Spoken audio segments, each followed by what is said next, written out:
My name is Lani DeHeck, and I am a manager with the BC Nurses Union in disability management and health and safety. I'm also a CSPDM board member. And so on behalf of the CSPDM board, we would like to welcome you to this morning's series webinar. And we would also like to thank the Enhanced Disability Management Program, which short term of that is EDMP.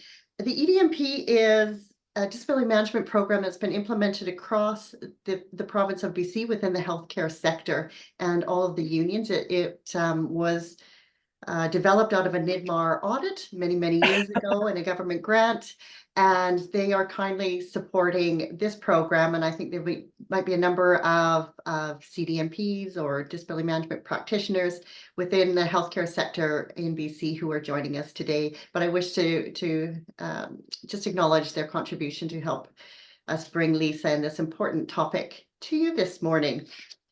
I also, before we go any further, want to acknowledge that I am coming to you from what is known as Delta, BC, which is the traditional unceded territory of the Tsawwassen, Musqueam, and other Coast Salish speaking people.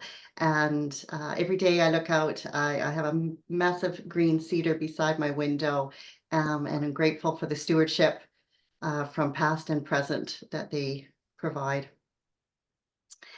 Some quick logistics before we get going.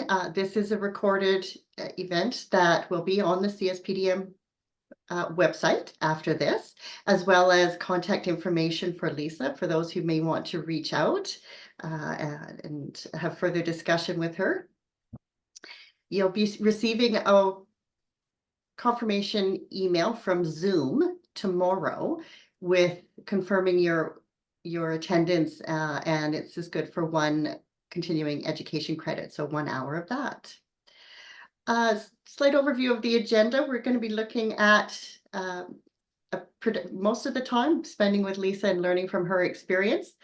There'll be a short period of question and answer, and then I have some follow-up information afterwards about the IFDM 2024, and I'm going to say please stay on afterwards to make sure you hear about that. September in Vancouver. It's on the website, and we're really hoping folks will be joining us. It's going to be an exciting global event.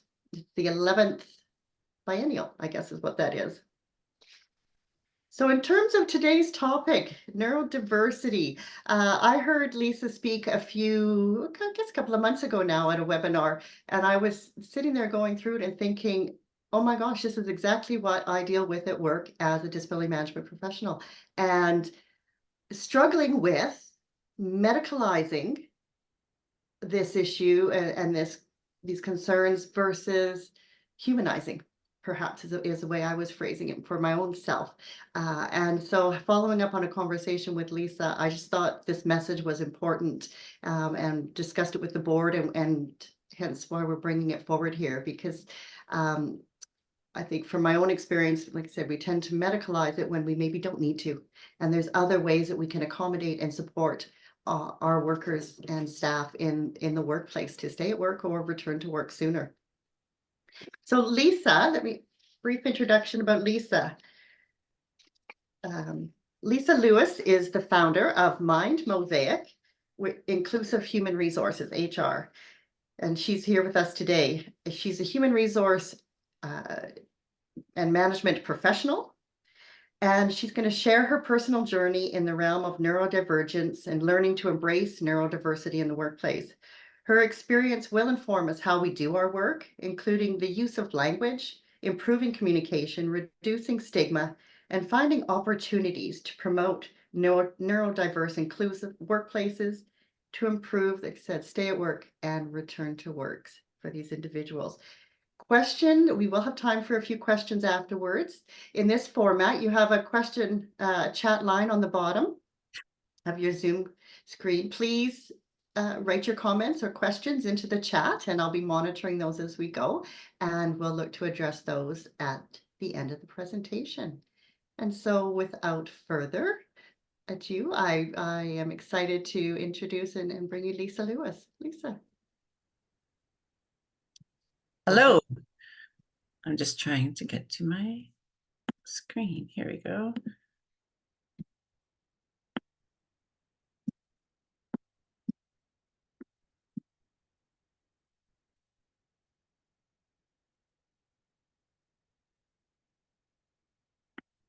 Oh, oops, one sec.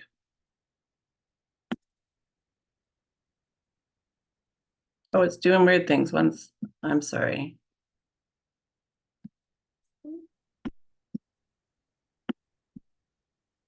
You tried to have it move It forward? just went small on me. One sec. Oh, did it? Well, it's large on my screen. I don't know if that's, what's it show for others? Large? It's large on my screen. Yeah. Yeah. Oh, So it's perfect for us, Lisa, if that's, just so you know, we're just seeing the full yeah, it just PowerPoint. went small, so I can't see my. Oh,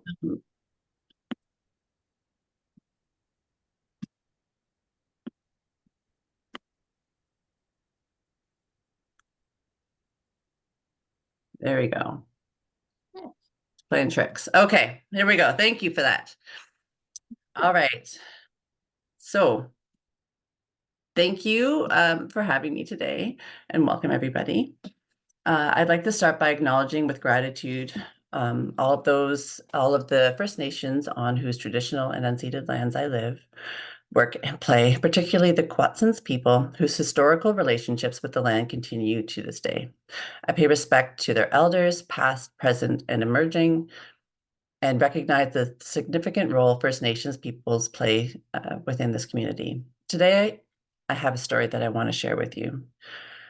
A few weeks ago, I was at a HR conference and I attended a session on supporting neurodiversity in the workplace.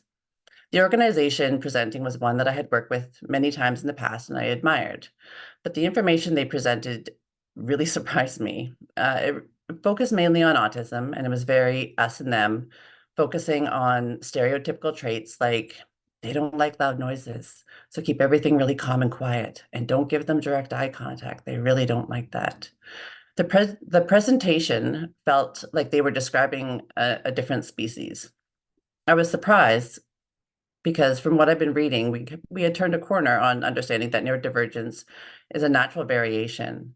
But then it hit me, not everyone has had the chance to learn and understand the beauty of neurodivergence. Researching neurodivergence is what I do full time, so I took the opportunity during the Q&A to expand on their points. I shared that as someone who is a late diagnosed ADHDer, dyslexic, and most probably autistic, with 20 years in behavioral science, management, and HR, my work now is to help organizations support neurodiversity in all its forms. Neurodivergent people are everywhere in your office jungle, not just in frontline positions. We're also your managers, your leaders, your tech, your creative, and everything else in between. We all present differently, just as neurotypicals do. When I finished speaking, I got another surprising round of applause, and it seemed like everyone in the room was watching me leave, thinking, there she is, a divergent in the wild. Today, I want to take you on a journey, first through the lens of a neurotypical person learning and working in the field of neurodiversity, then through the eyes of someone living with it. I have to be honest, I really struggled when I was creating this webinar. How can I explain what neurodiversity is when it's so multifaceted? I have a vision of what I want to portray in my mind. And it's like, I want to portray what it can feel like trying to get your mind to do what you want it to do, what it feels like when you're uncomfortable in your own skin, the shame and embarrassment when you can't focus, you don't understand a joke, or you know you just don't fit in. I can tell you how it affects me, but how can I do justice to others by trying to explain the lived experience of everyone else, and all in 45 minutes. So if this is all new to you, that's okay. And thank you for your willingness to learn. Today, I'm hoping to portray a more personal view and my understanding of neurodivergence, and so we can challenge these myths and assumptions together. It can be quite scary walking into unfamiliar territory, not wanting to offend and worry about how we will be perceived. It's a little scary showing you my quirkier side today. more of who I am with this presentation and letting down my professional guard a little bit so we can do this together. Recently, I was listening to a podcast with Adam Grant. Who doesn't love Adam Grant? He's an organizational psychologist, and Brene Brown. She was talking about the importance of care and connection in leadership. She said, we have to care for the people we lead or we can't do it effectively. She faced a lot of pushback. She heard comments like, I'm not here to like you, I'm here to lead you. But then a general turned to her and said, from the highest ranks of the Air Force, we believe that you cannot lead people that you do not feel affection towards. If you can't find a way to feel affection for the people you lead, then you need to move them out of your direct report line. This resonated with me deeply. Back when I was a behavioral therapist, I thought I had it all figured out. But my late diagnosis of ADHD taught me the power of connection and empathy. I realized that the strategies I had been teaching others didn't work when I tried them on myself. It was a hard pill to swallow, this new label of broken. But through my journey of self-discovery, I've come to embrace the unique gifts that neurodivergence brings, along with all of its challenges. So let's talk some numbers. Did you know that 1 in 5 people are neurodivergent, yet 76% choose not to disclose their condition, and 51% feel undervalued and unsupported at work? And now, with 53% of Gen Z identifying as neurodivergent, in the next 10 to 15 years, there will be a literal flip of the neuro minority. So that means now is the time to understand and embrace the spectrum of human minds. Understanding each other's quirks, communication styles, and unique ways of working isn't just about being nice. It's about fostering a culture of inclusivity, boosting production, and sparking innovation. So before we kind of jump into what neurodiversity is, I wanted to do a quick temperature check. I realize that some people here are very well versed. This is your special interest, so you're about a 10. And for others, this is brand new. So if you could just kind of drop a number in the chat so I can see where everyone's at and where you're coming from today.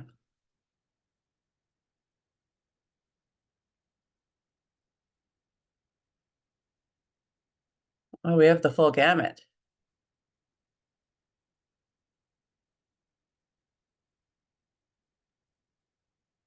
Wow, thank you. Okay, here we go. So what falls under the neurodivergent umbrella depends on whom you ask. Though this is constantly evolving, it's very common for characteristics to overlap, and 80% of neurodivergent individuals have co-occurring conditions. And that being said, for the sake of our conversation today, I'll be referring to neurodivergence predominantly as such instead of the individual the neurotypes. So let's start with defining some terms. So neurodiversity. We're all neurodiverse. The term acknowledges that each of us have our own distinct brain wired in its own unique way. Neurotypical. These days, neurotypical has replaced the word for normal. In the words of Temple Grandin, defining neurotypical is about as unhelpful as asking what's the average size of a dog. What is typical? A Shih Tzu? A Great Dane? When does a little nerdy become autistic? When does a little distractible become ADHD? These conditions are all continuous traits. And then neurodivergent. So about 1 in 5 of us can be differentiated as divergent. Our brains function differently than the norm or the average. We are the people with different strengths and challenges who learn differently, perform differently, and not only differently from someone who's considered neurotypical, but from each other. Honestly, any attempt to generalize and define humans is so hard. All of the lines are fuzzy. Up until now, the perspective of neurodivergence has been solely by the medical deficit model. The presentation of the different conditions in the DSM, or the diagnostic criteria, is very black and white and has very strict guidelines. Whether you have a condition or not, it's difficult as we don't all fit into these boxes. So let's say you're beginning to connect the dots, as I recently have, and have noticed some alignment with autistic characteristics, so you decide to go get an assessment. To receive an autism diagnosis, you have to get a certain number of traits in 3 different domains. So what if you go in and get assessed, excuse me, but you don't have enough to meet criteria? So now you leave the office as a neurotypical, but don't you still have those traits and challenges? Traits can change and present differently over time. They can present one way when you're a child, then fluctuate with hormone changes when you're a teen, when there's stressors when you're an adult, menopause, and later in our later years when lack of mobility and cognition can exacerbate traits. So just imagine how frustrating it would be if you relied on movement to manage your body and emotions and that ability was taken away from you. Our behavior changes and fluctuates with time, as we do.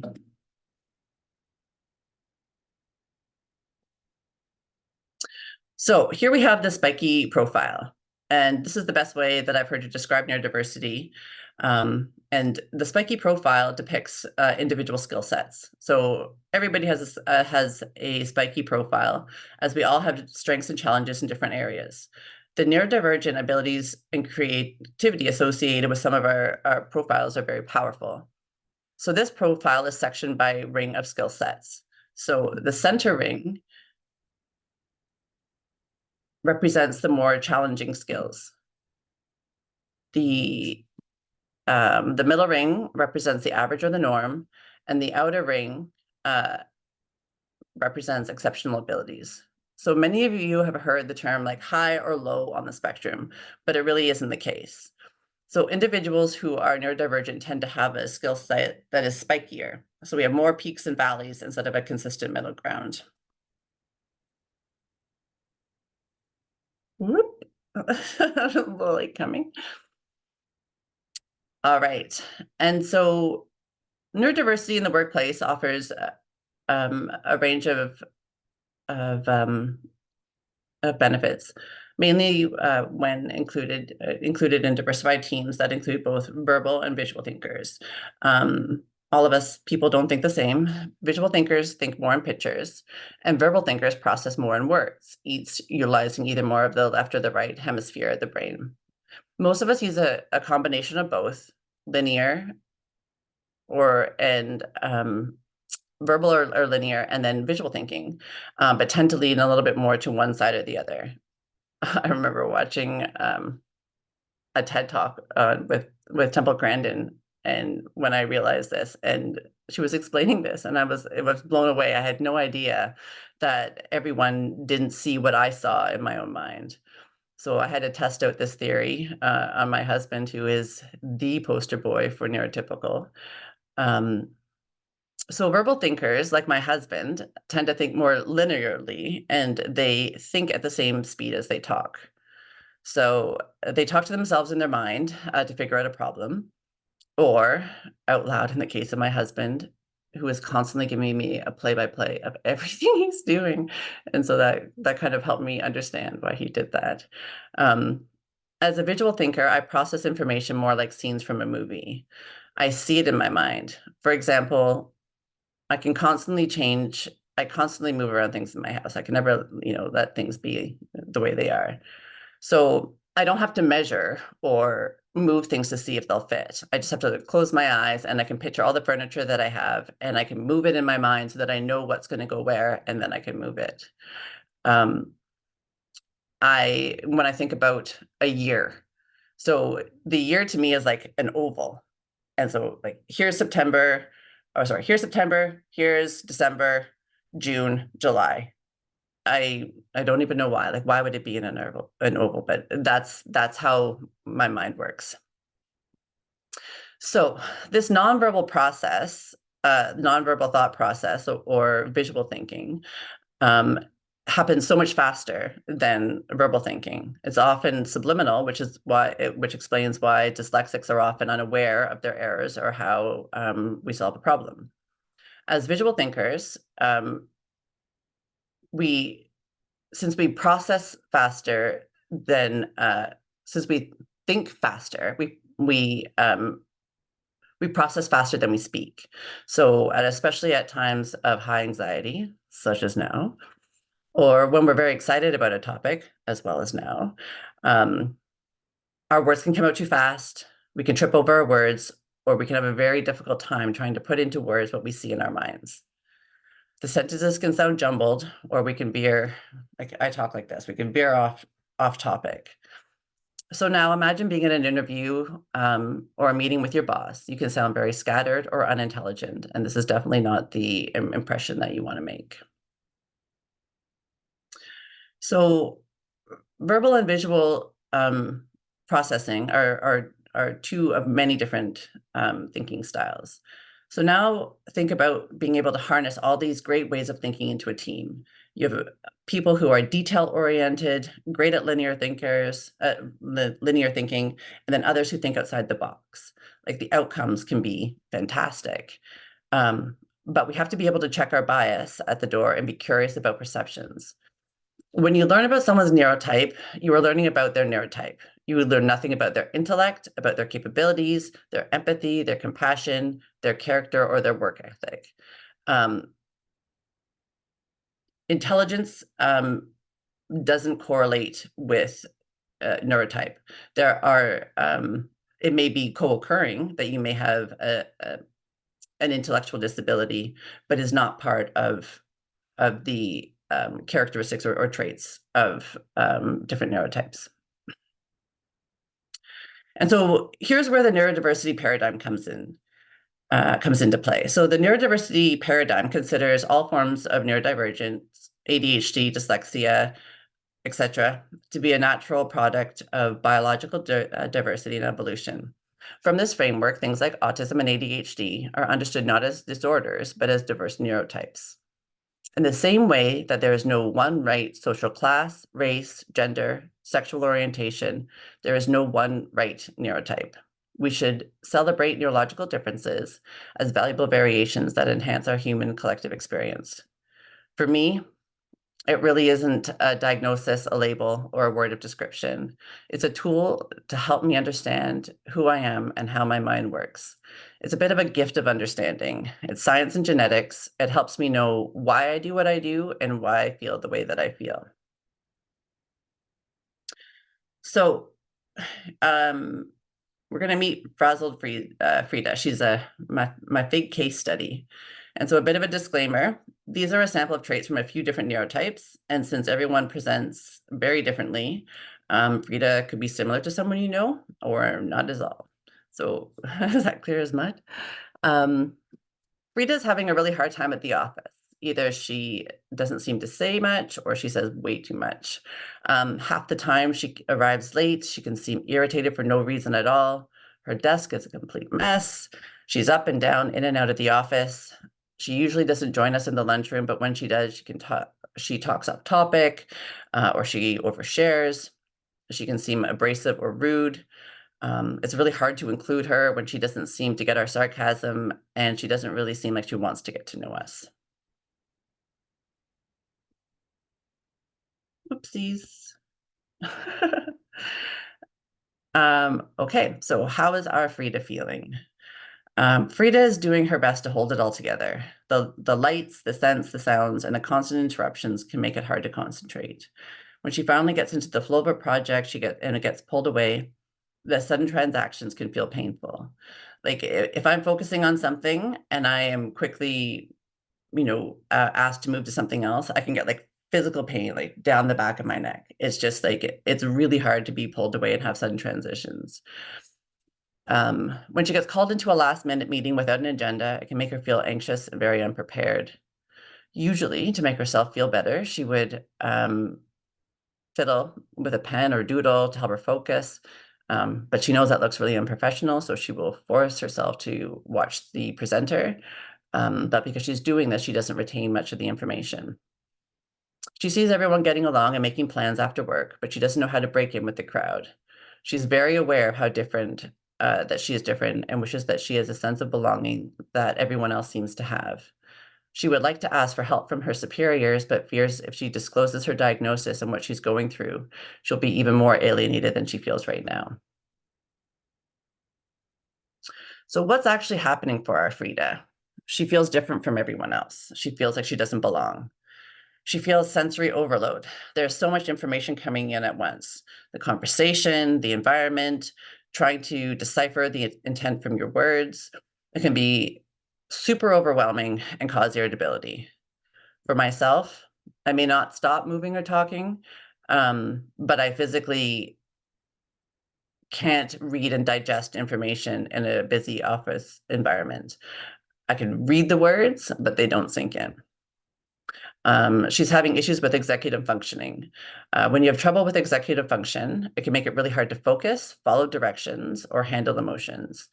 Like even when you're giving directions, if someone was to give me directions and just tell me, which roads to turn left and right at, east and west, it means nothing to me.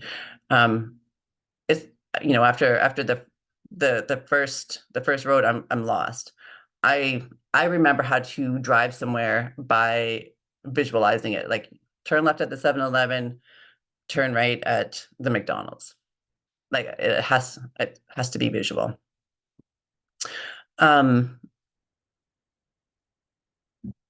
It can also make it hard to handle emotions.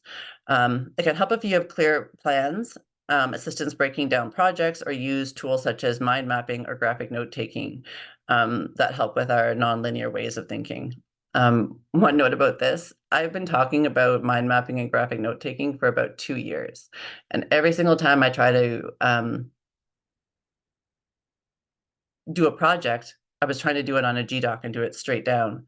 And I was having such a hard time. And it was like last month was the first time I tried graphic note taking. And I was like, wow, this actually does work. I should listen to what I'm telling other people. She has time blindness. Time blindness is when you can't conceptualize how long something will take or have a sense of how much time has passed. My time blindness is terrible.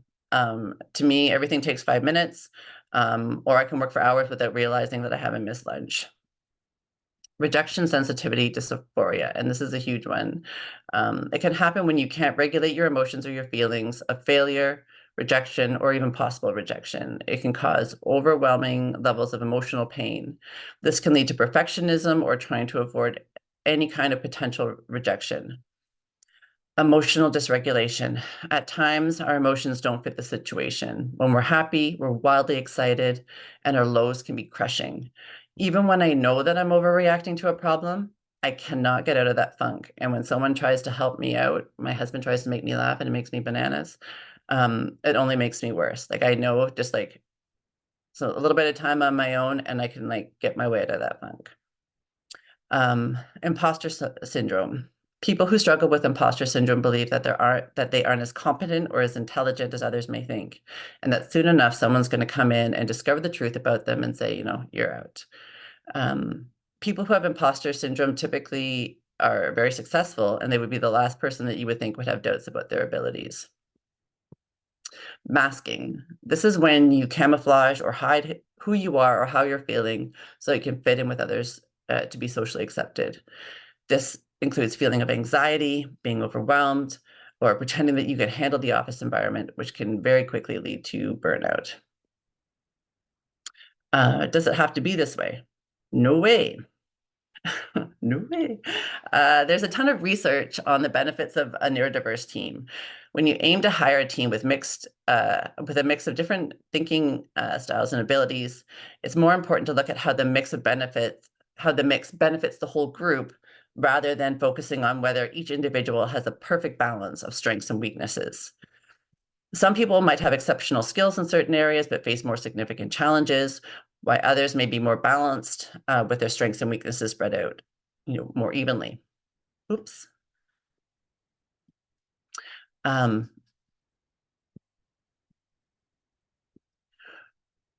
When these different types of people work together, they can support each other, covering for each other's weaknesses and amplifying each other's strengths. This way, the whole team becomes more innovative and effective and creating a positive impact on the community and the organization. So what are some of these benefits? Creativity. We approach problem solving by coming at it from different angles. I can literally zoom in or zoom out on a problem, which is kind of hard to explain since I think in pictures. It describes being able to, I describe it as kind of like being able to see around corners. Like you think that things are going to go one way and all of a sudden you can just see it from a different way. It helps me come to creative solutions that don't seem apparent. Enhanced information processing. Some of us have a remarkable ability to process information quickly and accurately, catching details that others might miss. Elevated productivity. Studies have shown autistic professionals can be supercharged when it comes to productivity, sometimes outpacing their neurotypical counterparts by a staggering 90% to 140%. So prioritizing diversity pays dividends across board. Teams that embrace diversity can see up to a 30% boost in productivity, while companies that foster inclusivity experience high retention rates and often exceeding 90%. So when employees aren't feeling comfortable bringing their whole selves to work, we miss out on much more than their sparkling personalities. We lose the creativity, critical thinking skills, and resourcefulness that go hand in hand with safety. No psychological safety, no risk-taking, no innovation. So, for example, I can be impulsive, but it's because of this impulsivity that I think quickly and I can jump into action when there's a crisis. Because I love challenges and adventure, it has given me the ability to work and travel to over 40 countries. My mind is constantly processing, which can be extremely tiring, but it helps me with my creativity. I'm a painter and a printmaker, and I've worked in galleries in Vancouver, Toronto, and the UK. It also makes me really great at problem solving. I literally can't stop till I find a solution. Even though I struggle with procrastination, I've learned to use this to my advantage. So when I receive an assignment or a project, as soon as it's in my hands, I read it over and I create a note file in my phone. Since my mind is constantly processing, whenever an idea or thought comes to me, I write it in on that note. So then when it comes close to the deadline and the pressure is on, when I finally actually, get to it, I have all the information I need because I've been processing it for an extended period of time, and the outcome tends to be more developed. Sometimes you can flip your weaknesses into strengths. So this picture here, my husband told me that I couldn't fit the bike into the car. And as we can see, he was very wrong. So language and labels. Language and labels can change over time. The history of diagnosis would be shocking to us today. Until 1973, homosexuality was listed as a psychopathic personality disorder, and autism was thought to be a type of childhood schizophrenia. So the language we use to describe others is a sensitive topic. We all get terminology wrong from time to time, and what is suitable for one person may not be suitable for another. Our fear of saying something wrong inhibits learning, inclusion, so having grace and kindness is of the utmost importance. Everyone gets to choose their own language. Labels are very personal. Some people prefer person first language and others don't. Some use identity first language because they feel their neurotype is a core component of their identity. Labels can cause a sense of otherness. And when it's constantly in the limelight, it can make you feel like you're either in one camp or the other when it's far more complex. Recalling my own experience with diagnosis and labels was challenging because it really threatened my identity and who I thought I was. When I first received my diagnosis, it was recommended that I read one of the books written by the ADHD guru, Dr. Russell Barkley. I tried to read it 3 times and I had to put it down, and I still haven't finished it. It was too overwhelming. The way the book describes ADHD was exactly the same, like as someone, like a good friend would describe me. I couldn't figure out where ADHD ended and I began. It started as a grieving process, but it really helped me understand the sensitivity around language and labels. So understanding traits, stereotypes, bias, and stigma. So I remember my very first experience with stereotypes and bias after my diagnosis. I was invited to a winery luncheon for a friend's bachelorette. I knew the bride-to-be, but I had never met any of the other women. So as we sat down to lunch, one of the women said to everybody else, "Did you hear about Adam, the one with ADHD? You're not going to believe this. He's actually getting married." And all the other women, gosh, were like, "No way. That's so good for him. That's just wonderful." And I was in disbelief. I was looking at everyone like, is this really happening? All I wanted to say to everyone was like, you know what? I have ADHD and I was able to drive here like all by myself. We all have biases. It's human nature, and that's okay. What's essential is to reflect and ask yourself why you responded to something in a certain way and challenge your assumptions. Once I was asked for advice from, sorry, an executive coach friend of mine who had a client who was having a hard time communicating with a neurodivergent colleague. She expressed that her coworker was calling outside of work hours with all these different ideas, requesting information, and then forgetting that she had asked for them, and among so many other things. I immediately felt animosity towards this manager for not taking the time to understand and support this neurodivergent employee until my friend corrected me and let me know that it was actually the manager who was neurodivergent. I was shocked when my animosity completely turned to empathy for the manager as the situation reflected my own lived experience. To be able to understand each other, we have to have conversations to uncover these biases. We hear quite often that everyone's a little ADHD, and it's true that all of us are forgetful sometimes, or we get stuck on a project.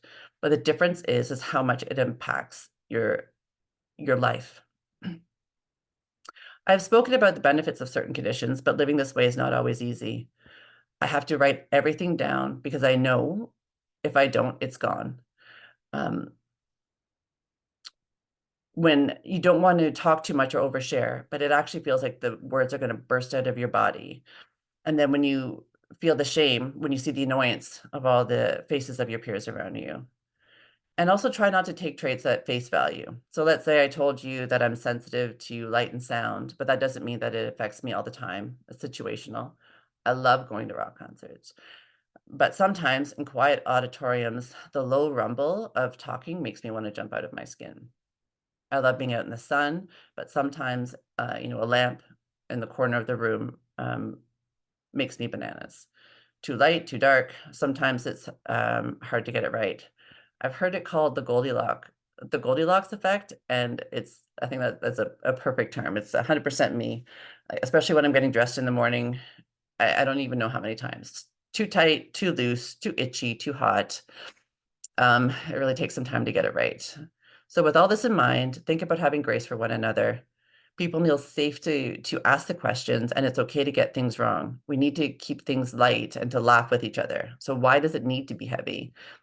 We need to build our relationships and be able to joke around so we don't shy away from having these conversations. Think of it this way. I have ADHD. I study ADHD.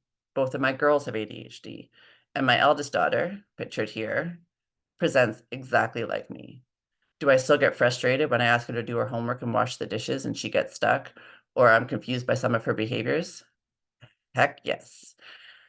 So how am I supposed to expect you to understand me and my ADHD when even I have a hard time understanding myself and my daughter, who is actually a smaller microwaved version of me? Oh, sorry. The name of the book, I just saw this quickly. The name of the book that I read was Taking Control of Your Adult ADHD by Dr. Russell Barkley. I can also let you know some really great books on neurodiversity in the workplace when this is all done. Intersectionality. How can we discuss supporting neurodiversity without discussing the complexity of intersectionality? Again, take me, for example. So I have ADHD, and I'm basically living the life of a single mom because my partner works away. My kids are neurodiverse, so I have extra meetings with teachers and specialist appointments. I live in a remote area, so my commute to work is about an hour. So with the complexity of ADHD aside, between my girls' extracurriculars, groceries, cleaning, house, tutors, appointments, you get the picture, maybe possibly squeezing in a run or a visit with some friends at some point, working a 35 or 40-hour work week is challenging to manage. Add back in the complexities of ADHD, sprinkle in some job performance anxiety and perfectionism, a 40-hour work week would break me. We all have so many layers. Did you know that Black children are 19% more likely than white children to be diagnosed with autism by the age of 8? And they are more likely to be misdiagnosed with other conditions like schizophrenia and other personality disorders. A recent study at the University of Cambridge found that autistic people are 8 times more likely to be identified as LGBTQ, and other studies have found the same with the wider neurodivergent community. The word on the street. What are we being told by social media? We're being told not to disclose. We're being told to hide who you are. If you need to disclose, share only what you need support with. I wish it wasn't this way. Here's a couple of examples from my own experience. So my interview skills are terrible. Due to my executive functioning, I cannot recall personal experiences on the spot. Ask me a scenario question, no problem. Ask me to remember a time I showed leadership, my mind literally looks black. I have 15 years in management and I won't be able to think of one. So if I don't disclose my diagnosis, the interview bombs. If I disclose and I ask for the questions before the interview, I'm asked questions like, well, if you need to have the questions beforehand, how are you going to be able to handle fires and have rapid responses? So in my experience, quick fire responses lead to bigger fires. I've tried to explain this, but by this time they've already made a decision on my capabilities. It's a really tricky situation. Other things I've been advised in the past are to dumb down my resume because of my lack of interview skills and apply to positions below my abilities and work my way back up, or not to disclose that a 30-hour work week would be optimal for me and my family. Instead, I was told to use the system and get a doctor's note stating that I had high anxiety to be able to reduce my hours. So doing this, how does this say create a safe and trusting culture? It is essential to learn how we each prefer to communicate and understand differences in communication. Try thinking about it as a different culture. There's a psychologist, Dr. Megan Ann Nuff, and I can also give you she has a podcast and a website, and it is amazing at explaining the different traits and how it actually feels and what it's like living with it. And who describes thinking about different neurotypes as being from a different culture. By learning about these different cultures, we can understand the why and negate some of the communication barriers that break down inclusion. Communication issues are part of the diagnostic criteria for autism. If 2 autistic individuals are having a conversation and neither of them notice that they have poor eye contact or are taking a little longer to respond to a question, is it still a deficit? There's actually been a lot of research studies that show 2 autistic people working at a problem, 2 neurotypical people working at a problem, and a mixed group. And typically, the 2 autistic individuals will be able to complete the project first and have better communication skills than the 2 neurotypicals. It's when we cross cultures, that's when we kind of like run into barriers with the misunderstandings. When we understand more about the traits and what's happening in the body, so what do you think when I say that someone has slow processing? When I first heard it, it gave me the impression of someone having lesser intelligence. So what is actually happening is more like deprocessing. So when I'm speaking to someone and we're having a conversation, my mind goes into overdrive. It's like I can see it. It's like almost like folders in different directions. It sparks so many ideas at once, such as how, different ways I can fix the problem, a relatable story, half the time something I need to remember for my grocery list. At the same time, I'm doing an assessment. Do I look weird? Does this idea sound smart? Am I getting my point across? I'm trying to read your face to figure out your context. And then on top of that, I'm picking up someone walking by in the next office, someone flicking their pen. It can be impossible to filter. So now another way of seeing this is, so imagine you're driving in the car with your family on vacation and you notice you get lost.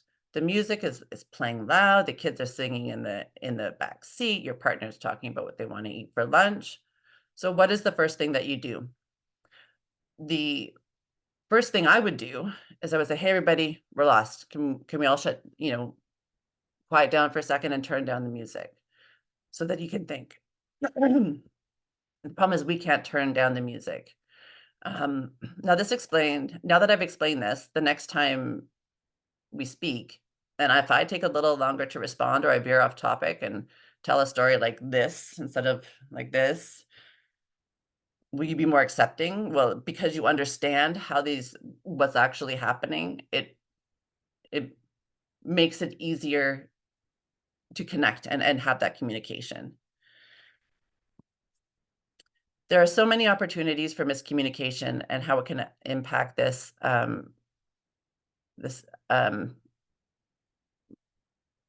how it can impact and even more I don't even know what I'm saying, sorry.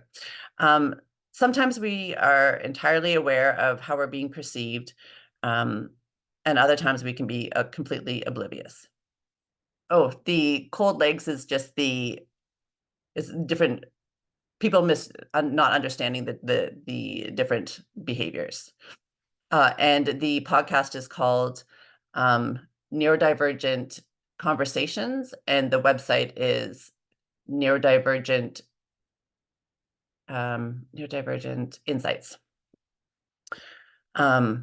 Okay, so here's another story. So once when I was a manager for a service provider, one of my therapists came to me to request off a client's team. She was providing therapy for a young autistic kiddo, but she was getting bad vibes from the mother. She told me she dreaded going to the house each day. When the mother answered the phone or answered the door, she barely said hello and gave her the cold shoulder. She said, "This mother hates me." When I reached out to the mother and asked, how are sessions going, she began to gush about Christine. She loved her. Her son loved her. She couldn't, he couldn't wait till she arrived each day. They had so much fun. He's made so much gains. So you see, the mom was autistic as well, and she wasn't in tune with typical social expectations. She didn't realize what she was doing was rude. She has low affect, so her face doesn't always show her emotions, and she also has trouble reading other people's faces, so she wasn't aware of how Christine was feeling. So after Christine knew this, it was a totally different, she understood what was happening, and everything was better after that. She stayed on the team and everything went well. So it's always good to investigate and ask questions before making assumptions. So some communication guidelines to follow. To be completely clear, less is more. So use clear, concise language. And I can never say this word, ambiguity can be a trigger. Many job posts include qualities such as excellent communication skills or a good team player as defaults. So many of us will consider ourselves not eligible for the job with these vague descriptors. So how does someone know if their communication skills are excellent or excellent enough? Next, more is better. Let me know what to expect. Avoid surprise meetings or agendaless invites. Offering notes before meetings allow individuals to gather thoughts, ensuring active and meaningful participation. Actually, just listened to a podcast, and for agendas, they offered, instead of just listing what the agenda is to send out questions of what you want to be answered. And I thought that was like a super idea to be able to have a more productive and creative meetings. And follow up with post-meeting notes. So verbal thinkers think top-down. They're top-down processors. You get a bit of information and you go from there. Visual thinkers are bottom-up processors. So we need a lot more information to get us going. For us, top-down processing is like looking for a needle in a haystack. So when I did intake meetings, my colleagues, they would say, someone would come to them and say, tell me about your services, and they could go from there. For me, there's no way that I would be able to discuss the services unless I knew more about the child, the family, their needs. And so I'd have to ask a ton of questions before I'd be able to discuss which services, because it sparks my ideas and to be able to, give the relevant information. And then because I was gathering so much information, this was when I had got my best ideas for new services or different ways of doing things. So Now, knowing this, and think about your organization. So let's say you're working on a team, there's an assignment or a group project where the directions are open-ended. So do you or other people on your team struggle or considered not a self-starter? Do others on the team get frustrated? You know, how does the person who isn't keeping up with others feel? Shame, feel less than? So think now, if you could, this project could be assigned in a different way, giving more details, broken down in a different way. You could have mentors or even just pair up with other people, just have conversations around the project, just to spark ideas or to define the project. Just because someone may have a hard time getting started doesn't mean that the result won't be fantastic. Once you're on a roll, that's when the great things happen. Literally. Some of us are literal thinkers. We're not great at understanding sarcasm or idioms. And because we're literal, this can lead to context issues. I know of many of my autistic friends who would be at work and they would offer suggestions or things that they thought might help a situation because of their bluntness and being completely clear with what they're saying. People get taken aback and they think that is really rude because they think they're being helpful. But a neurotypical is not their typical communication style to be able to say things so straight. And so that's when you kind of get your disconnect. Or let's say when you're on a break at work and someone asks you what your favorite book is. It seems simple. Not always. Someone who's neurodivergent might look at you like with like a deer in headlights. So like when you ask me this, like, are you meaning my favorite book of all time? Or, I just got this new cookbook. I've been really liking that. Do you want a book that's work related?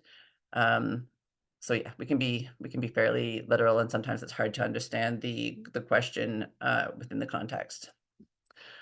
And if you don't know what I mean, please don't assume. How else are we going to learn?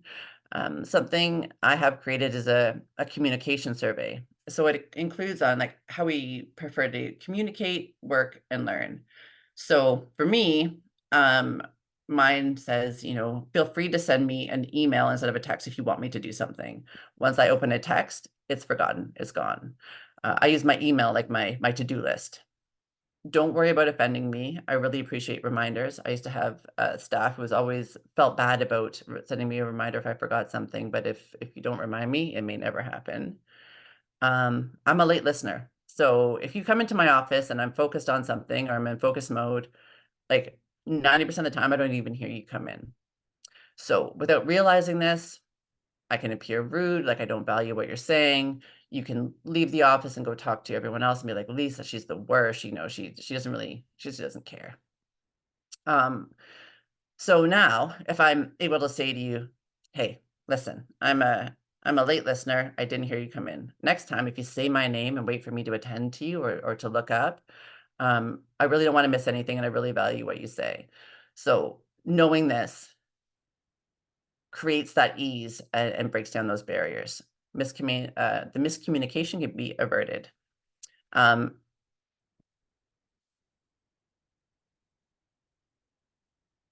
So what does it mean when they say living in a world that's not meant for us? Like I heard this for ages and I really didn't understand what that meant. So universal design is a term that we've heard a lot more lately. It's the process of making our environments physically accessible and optimal for working and learning for a wide range of people, regardless of their age, size, disability, or status. The environment that we are in and the people we work with make all the difference to our success and well-being and well-being. In modern society, we tend to design systems that are for the average person, but what does average really mean? Like for me, for example, I'm relatively tall. I'm 6 feet tall. And so the kitchen counters and cabinets are designed perfectly for me as they are designed for men of an average height. Now, my mother is 5'2". This is I was just in Spain, and this is my grandma friend. I was always the grabber of things. We had stools everywhere in the home. In the world population, 1 in 3 people are short-sighted, 1 in 12 males are colorblind, and 10% of people write with their left hand. You start to ask, like, what and who is actually average? Some of the greatest minds work for NASA, and they wanted to design a perfect chair for space travel. So the designers took the measurements of each and every astronaut as the basis for their optimal chair. In the end, the chair fit no one. In a previous presentation I hosted for other HR professionals during our introductions, I asked everyone what they hoped to learn. One response I received was that her boss had sent her to find out what the bare minimum was that they were liable to provide. It sounds a bit shocking, but at the same time, I get it. It is hard to support what you don't understand. It feels like work. I hate to admit it. But I remember years ago not hiring someone because my days were so busy. I didn't want to have to take the time to adjust my training and systems to be able to support that person. And then I was that person. Do you know what's more challenging than supporting that person is being that person? What I would do for one day with a quiet mind or making my mind do what I want it to do when I want it to do it. It gets so embarrassing, it gets so shameful, and I don't want to ask for help, and I'm not alone. Stats show that 80% of accommodations are requested by neurotypical individuals. For example, such as parents asking for a flexible schedule to be able to pick up their kids, which is also essential. This sounds surprising, but I'm not surprised at all. I would do everything that I could to make my own adjustments and get the job done before asking for help. So when they say living in a world not meant for them, it means our biology makes it uncomfortable or even painful to work under certain conditions. By understanding the why, we become more open to changing systems that include others. The second step is to think, who else will this help? Again, me, I don't stop moving or talking. I literally can't, think when there's people moving or talking around me. I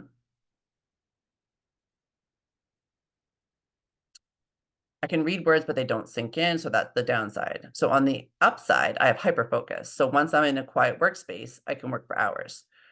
I worked full-time in an office for years, and I was exhausted, overwhelmed, and I didn't know why. This was before my diagnosis.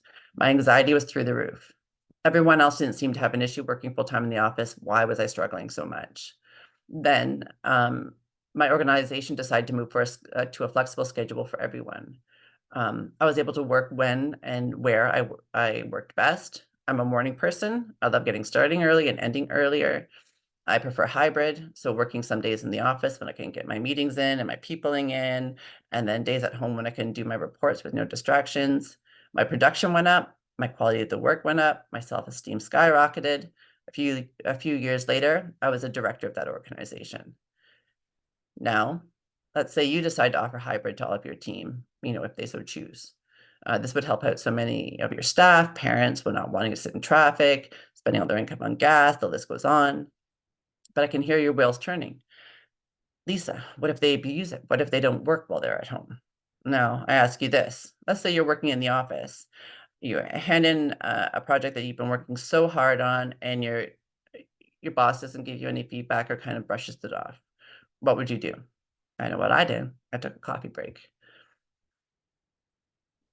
This is where I will insert the number one factor in supporting diversity, neurodivergent, neurotypical, any gender, size, shape, color. It's like psychological safety. If you don't have that, you don't have anything. What good is an adjustment if I'm afraid to ask for it? How do you discover great ideas if people are afraid to speak up? If it doesn't matter if you're at office or in the office or at home, when people feel that they have purpose and feel valued, they work hard and stick around. They have loyalty. There is an explicit expression of very real gratitude. Lisa, Yes? I am so sorry. I think we're coming right to the end of our time. Oh, nope, that's fine. There was only one left. We can stop it here. And actually I've got some resources, and so the rest was just different types of adjustments, so I can send that off with the resources. I love actually your comment there about creating a psychological safe and health workplace. And that is something that we all, is front and center for our disability management professional group, because it encompasses that diversity and inclusivity for all. And that's, as you referenced that, I could listen to you for another hour. And so, and there's so many incredible comments and questions. I have put in, or I am just going to hit send there, your email. And how come it's not sending? We'll make sure we have your email and your contact information, because I know people will have some very specific questions probably for them to reach out to you. And sorry, and also if I could, I'll just Yeah. get a printout of the chat, and if anyone puts questions in Oh, we the, can stay on chat for a bit. Yeah, we can. Absolutely. We can and I stay can on. add that That's into great. the resource guide or the Q&A kind of. Oh, that's great. So yeah, so maybe we can stay on for another 15 for sure. minutes and answer some Q&As. Maybe at that point we can look at some of the questions there. That would be fantastic. I do know, and people are welcome to stay on. I do know people, some folks may need to step off, but Thank you, you've given us everybody. so many things to think about in terms of opening up the conversation, and being attuned. And I come back to your terms of grace and kindness, and what a basic human concept that we should be doing all the time. But even more so now, being aware, just raising awareness and how we're coming across our own self there. So thank you so much. Before too many people step off, I do want to just go back to the IFDM. If you've got any questions or challenges with the registration, anything of that nature, please reach out to info@ifdm2024.ca, and somebody will, there's help for you there. Yeah, so hopefully we look forward to seeing all of you, many of you, at IFDM 2024 in September in Vancouver. So that's my promo for that, and it's going to be an amazing event. Now let's go back to some of these questions, Lisa. There was a question around some oh, things are moving so quickly, around how we can support maybe people to not medicalize this as disability managers. In terms of individuals, and I was just thinking, in my own aspect around it is pulling in some of those things that you say about how do you communicate, and how do you have a meeting with an individual who's coming back from work, I guess, or starting or graduated, return to work, who may have some neurodivergent things, like you were saying, preparing an agenda ahead of time so people know what to expect in the meeting. Is there anything that they need to think about? None of these gotcha moments. I think the number one thing that I implemented when I was in management, it was kind of by accident. So I worked for an organization. We had over 100 staff, and it was out in the community.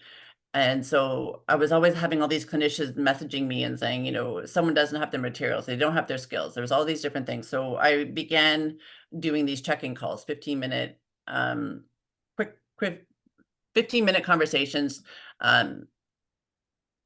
in succession, just kept it going with each one of my staff. And when I first started it, it was supposed to be more like a triage, like, contact people, figure out what was going on, if they had a question that was clinical, and know where to direct the information.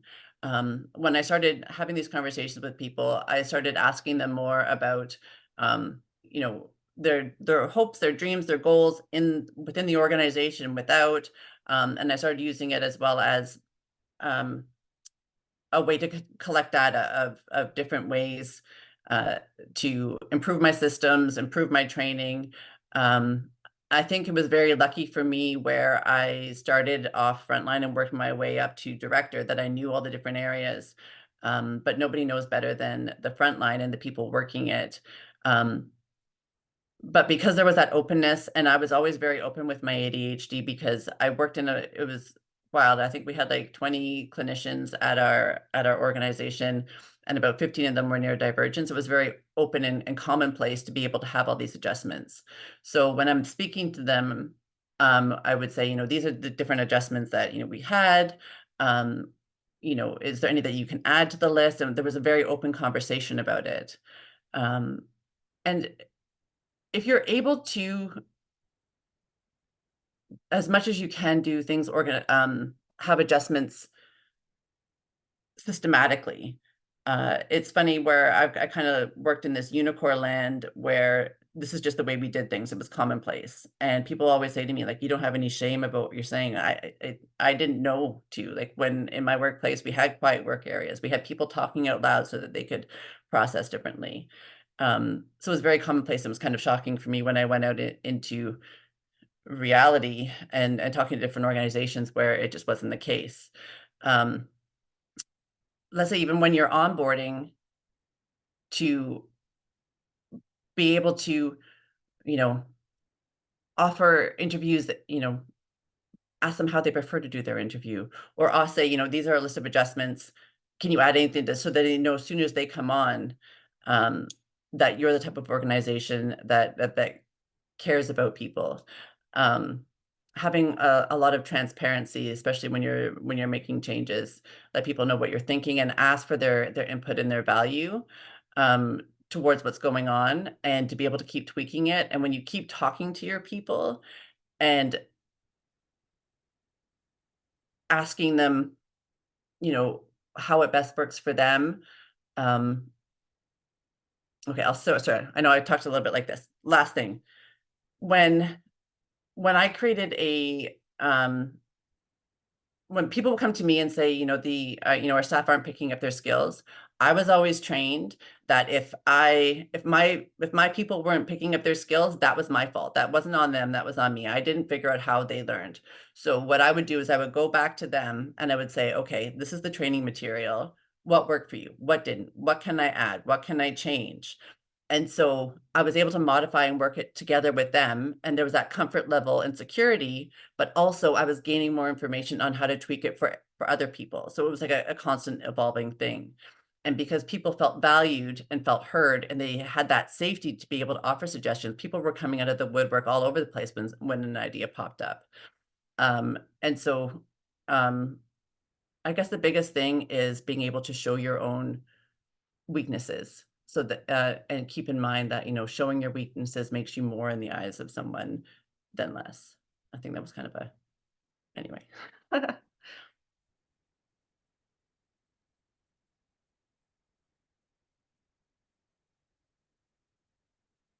Okay, yeah, I'm on mute.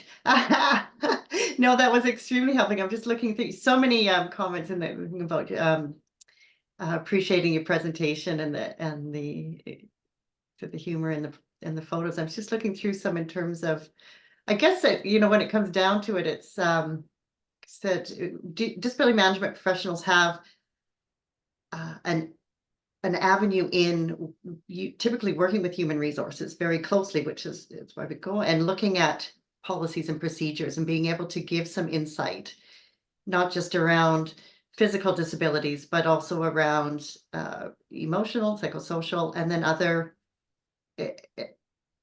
inclusivity aspects such as neurodivergence. So I think we're in a really unique position often to provide some of that insight, things like you've said there. Mhm. I'm just wondering, looking through here, any other question. There was some specific questions around, and I have shared your email and website. And so folks who want to know more about the books and things, we're going to get those resources as well. I think it's more difficult for your larger organizations where you have a lot more policy and procedure, and it's harder to um,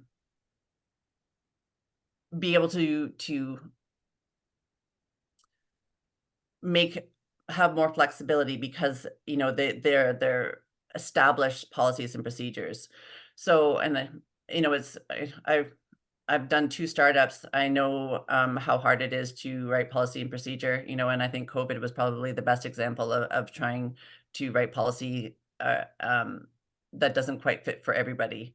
So I think the biggest thing for managers and for HR managers is to, you know, kind of stay in the gray, you know, try to use the policy as a bit of a structure, but take everything kind of on a case by case basis and see where you can be flexible. I really like that advice. So thank you so much. I'm not seeing, I'm going through flipping some questions, but I think you've addressed a number of them that were in here. And I know that this conversation is going to continue. And that's what I'm excited about as well. So I think with that, we'll say thank you to Lisa for this incredibly interesting and informative and personal story and real story, really humanizing this and giving us ideas to take away. And that's what this webinar series is all about for us to see what resonates and or reflect now, take away this information and reflect and see how we can apply our learnings and where we need to continue that learning, because this is a continual journey. Yeah. So thank you everybody for attending and joining us, and we'll just sign off now. Thank you so much. I appreciate it. Bye for now. Bye. So Lisa, we can stay.